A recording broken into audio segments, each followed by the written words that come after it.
नमस्कार, स्वागत है आपका चैनल तीर्थतर्कश में। मैं घनश्याम बादल एक बार फिर से हाजिर हूँ आपकी अदालत में एक नए मुद्दे के साथ। पूरी दुनिया इस समय जिस तरीके से गोल गोल घूम रही है, जिस तरीके से पूरी दुनिया में आर्थिक दृष्टि से एक हाहाकार मचा हुआ है, जिस तरीके से अमेरिका के राष्ट्रपति डोनाल्ड ट्रंप की ट्रंप टैरिफ के आतंक के चलते दुनिया का व्यापार बुरी तरह प्रभावित हो रहा है, उसके चलते हुए आपके प्रिय चैनल तीर्थतर्कश के माध्यम से दूसरी बार मैं टैरिफ के ऊपर आपके सामने हाजिर हूँ। इससे पहले की कड़ी में हमने आपको बताया था कि किस तरह भारत और अमेरिका के बीच व्यापार संतुलन में अमेरिका घाटे में रहा। हमारी कुल अर्थव्यवस्था है 4.19 ट्रिलियन डॉलर की, 4.2 कह सकते हैं।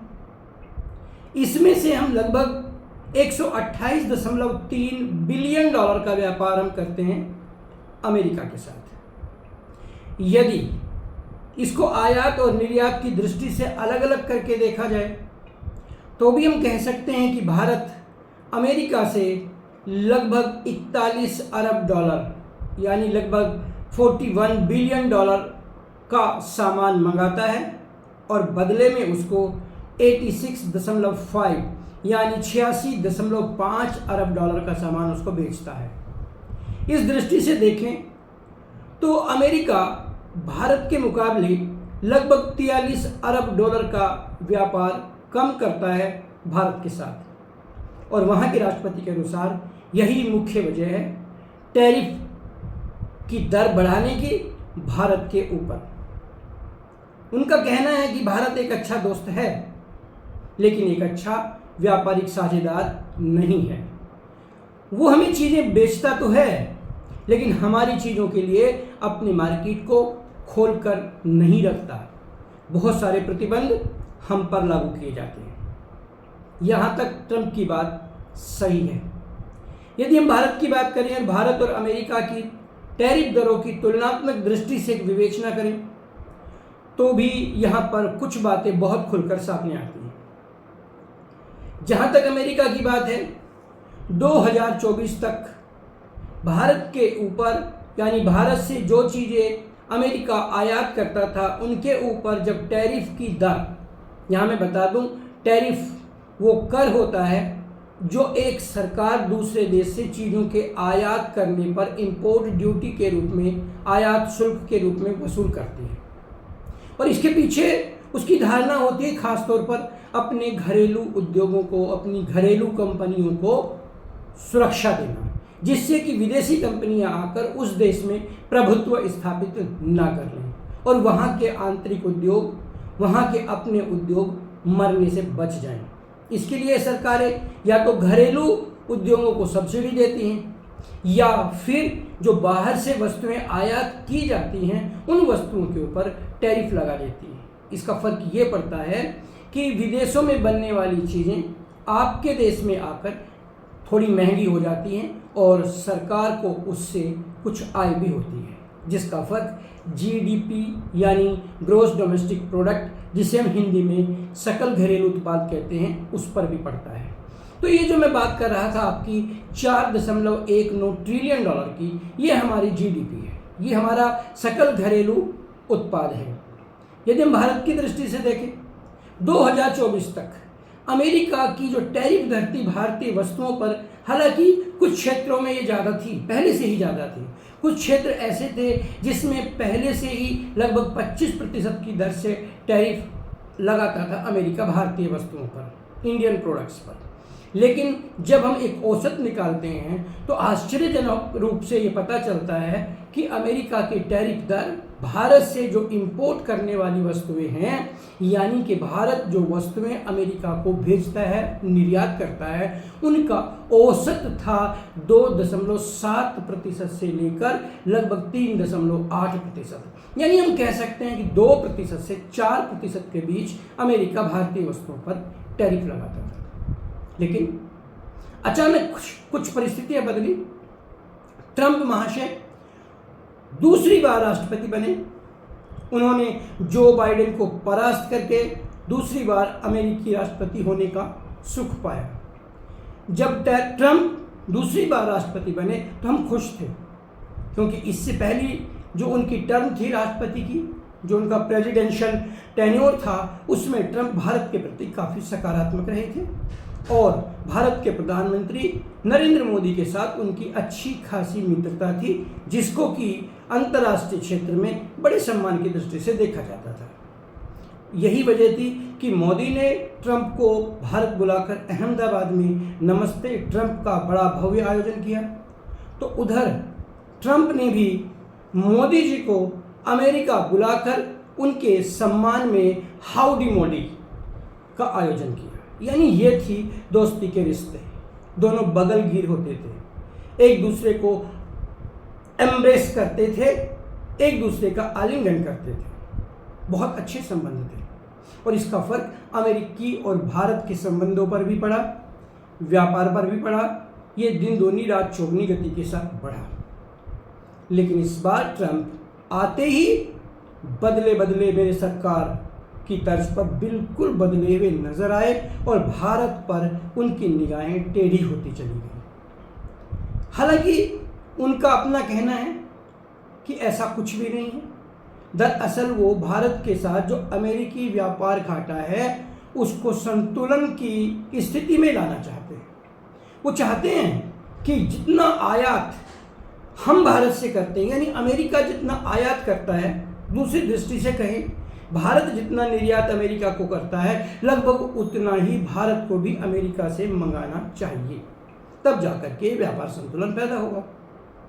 लेकिन केवल भारत के साथ ऐसी स्थिति नहीं थी। अमेरिका बहुत सारे देशों के मुकाबले घाटे का व्यापार कर रहा था, जिनमें चीन भी शामिल था, जापान था, ब्राज़ील भी था, यहाँ तक कि रूस के साथ भी उसका व्यापार संतुलन नहीं था। ब्रिटेन के साथ भी वो व्यापारिक दृष्टि से घाटे में था। चीन के ऊपर ट्रंप ने कई सारे सेक्शंस लगा दिए, कई सारे प्रतिबंध लगा दिए, लेकिन चीन झुका नहीं। चीन ने इसके बदले में जिसको हम कहते हैं प्रतिकर यानी रेसिप्रोकल टैरिफ लागू कर दिए। और हालात तो यहाँ तक आए, एक स्थिति ऐसी आई कि चीन के ऊपर अमेरिका ने 125% की दर से टैरिफ लगा दिए। बदले में चीन ने लगभग 150% की दर से लगा दिए। अब असली स्थिति क्या है? दरअसल दोनों व्यापारिक देश हैं। चीनी उत्पादों के बगैर अमेरिका का गुजारा नहीं है, इसलिए वहां पर ट्रंप को झुकना पड़ा और आज चीन के ऊपर लगभग 37% टैरिफ की दर है। लेकिन भारत, जिसके ऊपर लगभग 2 से 4% की टैरिफ दर थी, वो बढ़ा करके ट्रंप ने एकदम 25% करने की घोषणा कर दी और ये भी कहा कि 1 अगस्त से ये दर लागू हो जाएगी। हालांकि इसके पहले उन्होंने घोषणा कर दी थी और 90 दिनों का एक बोनस पीरियड भारत को दिया था, लेकिन 31 जुलाई को ही उन्होंने इसकी घोषणा कर दी और कह दिया कि अब भारत को इस 25% टैरिफ की दर से कतई कोई छूट नहीं दी जाएगी। यहाँ तक कि इस बीच भारत और अमेरिका के बीच में ये तय हो चुका था कि अमेरिकी प्रतिनिधि व्यापार की स्थिति को सेट करने के लिए, कुछ व्यापारिक समझौते करने के लिए भारत आएंगे। 25 अगस्त को वे भारत आ रहे थे, तो ट्रंप यदि चाहते तो 25 तारीख तक रुक सकते थे, लेकिन ट्रंप नहीं रुके। और इतना ही नहीं, उसके बाद कुछ ऐसी बातें हुई कि ट्रंप बौखला गए। कहने के लिए ट्रंप कहते हैं ये नीतिगत मामला है, वो अमेरिका फर्स्ट के नारे के साथ आए हैं, ये कर रहे हैं, केवल भारत के साथ नहीं कर रहे हैं। लेकिन उनके बहुत सारे ऐसे वक्तव्य आए, उनकी बहुत सारी ऐसी गतिविधियां हुई जिससे ये साफ पता चला कि वो भारत से कुछ बातों पर खुन्नस खाए बैठे। कुछ बातें राजनीति में पता चलती हैं तो कुछ बातें पता नहीं चलती। ये हमने भारत और पाक के संघर्ष के बीच ही देख लिया था कि ट्रंप को कष्ट था भारत के भारी पड़ने का, और जैसे ही छोटी सी गुहार पाकिस्तान ने अमेरिका से लगाई भी या नहीं कह नहीं सकते, ट्रंप बीच में कूद पड़े और उन्होंने अचानक भारत, जिसका कि अपर हैंड था उस समय, वो एक विजेता की स्थिति में था, अचानक ही उसकी तरफ से भी युद्ध विराम की घोषणा कर दी। उन्हें उम्मीद थी कि मोदी पलट कर कुछ नहीं कहेंगे, ये बात मान ली जाएगी। वो ये नहीं समझ पाए कि यदि अचानक ऐसा युद्ध विराम होता है और मोदी उसमें कुछ भी नहीं बोलते हैं तो सीधा सीधा संदेश जाएगा कि मोदी बहुत कमज़ोर प्रधानमंत्री हैं और मोदी के कमज़ोर प्रधानमंत्री होने का लाभ विपक्ष उठाएगा। अब ट्रंप बच्चे तो हैं नहीं, ट्रंप कोई छोटे बच्चे नहीं हैं कि उन्होंने बिना सोचे समझे ऐसी घोषणा की होगी। आपको पता होना चाहिए किसी भी देश का राष्ट्रपति या प्रधानमंत्री अचानक से कुछ घोषणाएं नहीं करता, उसके लिए पहले से ही तैयारी की जाती है।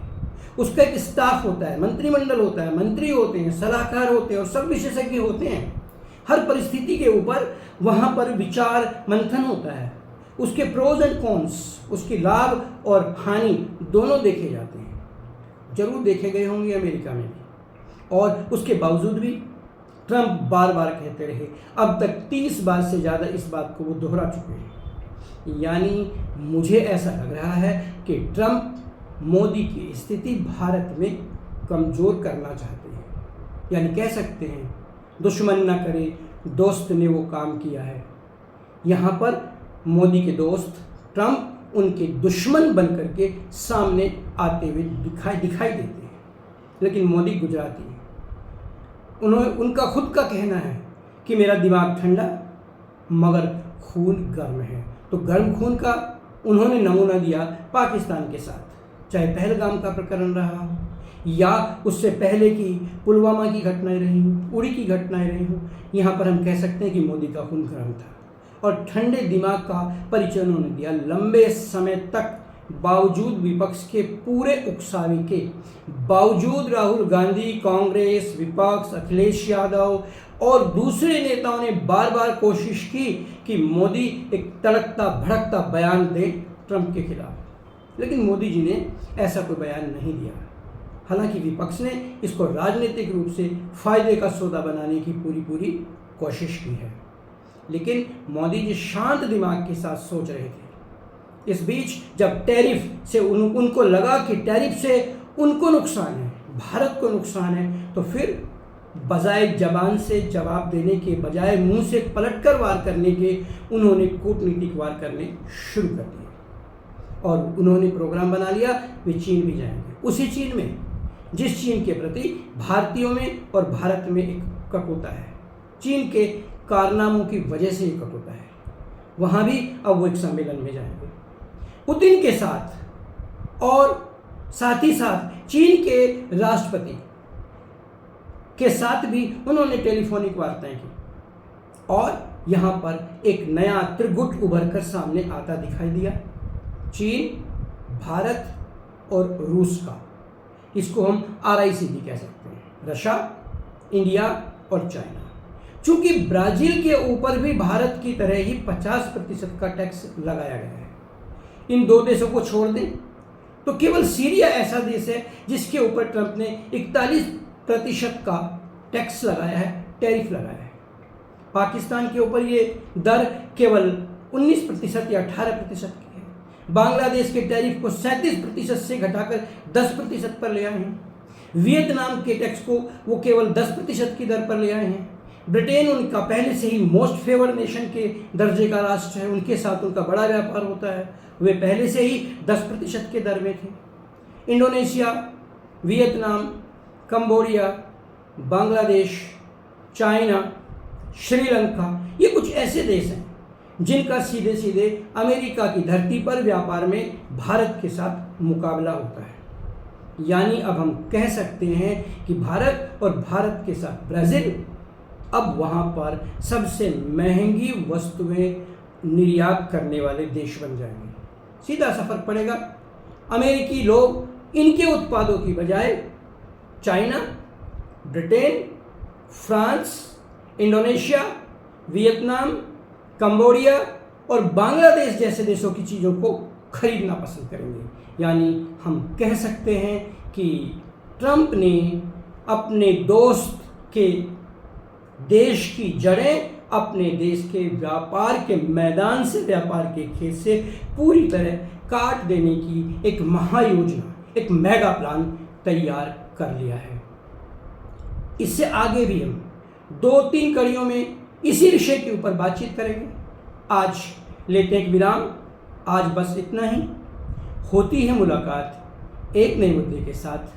तब तक देखते रहिए चैनल तीर तर्कश और इंतज़ार कीजिए ट्रंप टैरिफ के ऊपर इससे आगे की कड़ी का, जिसमें जल्दी से होगी हमारी मुलाकात। तब तक जय भारत, जय हिंद,